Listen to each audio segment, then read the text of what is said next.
Bienvenue sur Africa 24 dans cette nouvelle édition du Non-Stop Info. Voici les titres de l'actualité. La date de l'élection présidentielle est désormais connue au Cameroun. Le scrutin est fixé au 7 octobre 2018 par décision du président Paul Biya. Après 35 ans passés à la tête du pays, le chef de l'État n'a toujours pas annoncé sa candidature. En Guinée, le prix du carburant est passé à 10 000 francs contre 8 000 francs guinéens auparavant.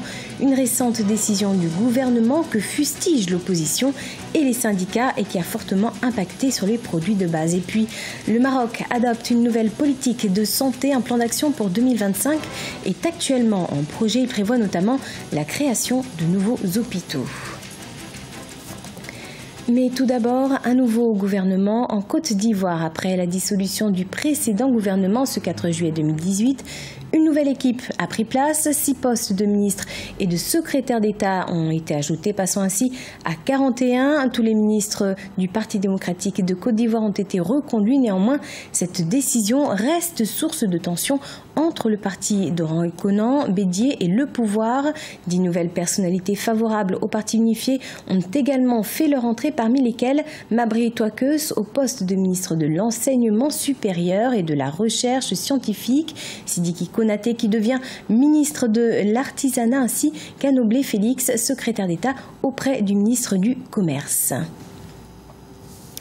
Au Cameroun, l'élection présidentielle aura lieu ce 7 octobre 2018. Un scrutin uninominal majoritaire à un tour selon le décret du président Paul Biya. Pour l'heure, on ne sait pas encore si le chef de l'État sera candidat, mais en attendant, certains de ses adversaires sont déjà connus, comme Joshua Ossi du Parti Social Democratic Front ou encore Maurice Kamto du Mouvement pour la Renaissance du Cameroun. Reportage Viviane Bauken, notre correspondante sur place. Le 7 octobre 2018, le peuple camerounais aura un rendez-vous capital avec son destin, l'élection présidentielle. Le chef de l'État, Paul Biya, garant des institutions, a signé un décret irrélatif le 9 juillet 2018. Une annonce qui a créé une émulation au sein des quartiers généraux de certains partis politiques. Du côté de l'Union nationale pour la démocratie et le progrès, l'UNDP, il est désormais question de choisir son candidat. On va étudier toutes les candidatures, mais il ne faut pas exclure qu'il n'y en ait pas. Là également, le parti devra se prononcer. À ce moment, je crois que 3 options vont s'offrir à notre parti. Soit réactiver la plateforme actuelle, soit construire une nouvelle alliance avec une nouvelle plateforme, soit alors boycotter purement et simplement cette élection. Au sein du Social Democratic Front, premier parti d'opposition au Cameroun, le travail se poursuit avec la convocation du corps électoral. Selon les responsables, le candidat choisi est sur le terrain et n'attend plus que la déclaration de candidature de son adversaire traditionnel, le président Biya. Et donc, nous attendons maintenant que M. Biya se déclare. S'il est capable, s'il est encore capable de continuer à diriger ce pays. Ce n'est pas seulement de convoquer le corps électoral, mais maintenant qu'il se déclare, qu'il vienne dans la campagne, qu'on aille sur le terrain, qu'on aille parler aux Camerounais, qu'on aille promettre aux Camerounais ce que nous avons à faire.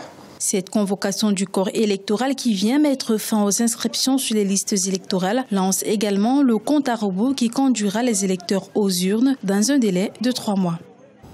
En Guinée, tandis que le prix du litre du carburant a augmenté ce 1er juillet 2018 de 25%, les tensions politiques s'intensifient. Syndicats et partis d'opposition organisent des mouvements de protestation contre cette décision du gouvernement qui pèse de plus en plus sur la vie quotidienne de la population. C'est un sujet de la rédaction.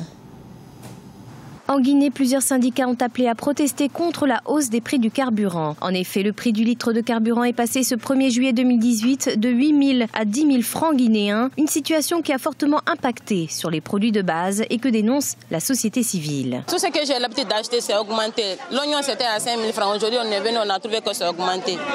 Tout est augmenté, l'huile est augmentée. L'huile, le petit, un pot de l'huile, c'était à 5 000 francs. Aujourd'hui, on est venu, on a trouvé que c'est à 7 000 francs. Tu vois, ça nous souffre beaucoup. Cette hausse du prix du carburant a été décidée par le gouvernement en raison de la fluctuation du prix sur le marché mondial, selon un accord datant de février 2016. Un texte qui prévoit une augmentation des prix à la pompe si le cours du baril venait à franchir la barre des $57. Or, Le prix du baril s'est établi ce mois de mai 2018 à 80 $ et se pose actuellement aux alentours de 75 $. Chaque 2 semaines, je prenais au moins 20 litres. Ça m'arrangeait beaucoup même. Donc maintenant, là, je suis obligé d'augmenter aussi. Les 20 litres, là, ça me fait 200 000. Donc les 50 000, là franchement, ça, c'est un peu dur quand même. Hein. C'est dur. Compte tenu de la situation de la Guinée, c'est dur. Hein. Pour rappel, le maintien du prix du carburant à 8 000 francs guinéens a contraint le gouvernement à consentir des subventions entre octobre 2017 et ce mois de juin 2018. Des subventions sous forme de renonciation partielle à ses droits et ses taxes. Un manque à gagner de plus de 735 milliards de francs guinéens pour les caisses de l'État, selon les autorités. Une nouvelle politique de santé au Maroc avec le plan Santé 2025, un projet qui vise notamment à améliorer l'accès aux soins. Ce plan sera par ailleurs l'objet d'un travail de concertation et de débat ce 12 juillet 2018. Les précisions, Aïssatou Diamanka-Besland. La question de la santé au Maroc est au cœur de l'action gouvernementale en 2018-2019. Ainsi, le Royaume a mis en place le plan Santé 2025. Son objectif ? Améliorer l'accès aux services de santé. Moi, en tant que professionnelle de santé, il y a un désamour entre le personnel de santé. Donc ce plan d'action, s'il est appliqué tel qu'il a été conçu actuellement, parce qu'il viendrait répondre, il s'inscrit dans un cadre global, un cadre d'orientation royale, un cadre d'objectifs de développement, durable.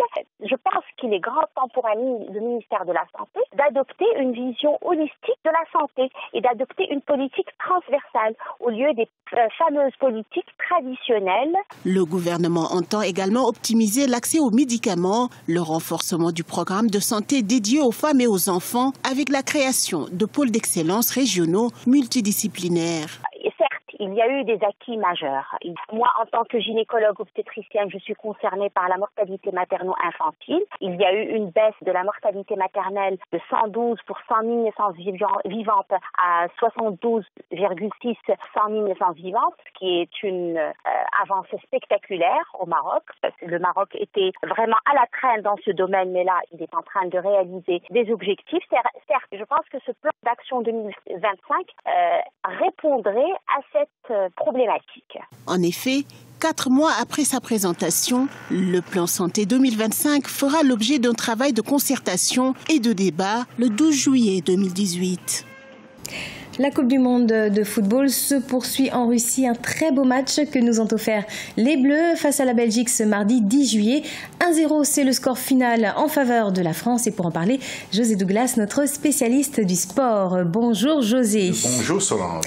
Alors un match très serré en faveur des Bleus. Grosse déception du côté des Belges. Exactement. Et avant de parler justement des joueurs venus de camps différents, eh bien retour sur ce match justement.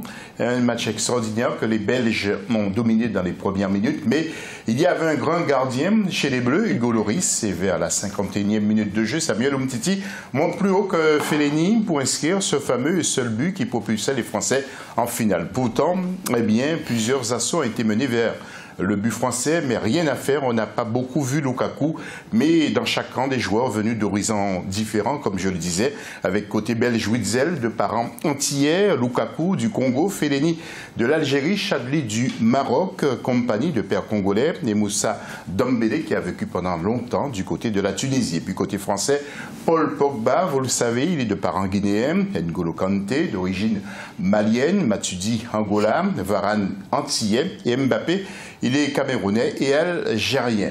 Alors, satisfaction et déception. Écoutons d'abord Kylian Mbappé, le jeune attaquant de l'équipe de France. Écoutez ce qu'il a dit. C'est inimaginable. Comme je l'ai dit, c'est le rêve de toute une vie, d'une future vie, de tout. Je n'ai pas les mots, c'est extraordinaire. Même dans mes plus grands rêves, et je suis un grand rêveur, je n'aurais jamais imaginé cela. Et puis côté belge, déception à l'image d'Eden Hazard. Il n'y a pas eu beaucoup de mots dans le vestiaire. Il y avait beaucoup de tristesse. Je pense qu'on méritait mieux. On s'attendait à un match comme ça avec une équipe de France qui défend bien et qui met des contre-attaques. Le point noir, c'est qu'on prend un but sur une phase arrêtée. On a montré qu'on avait une très belle équipe.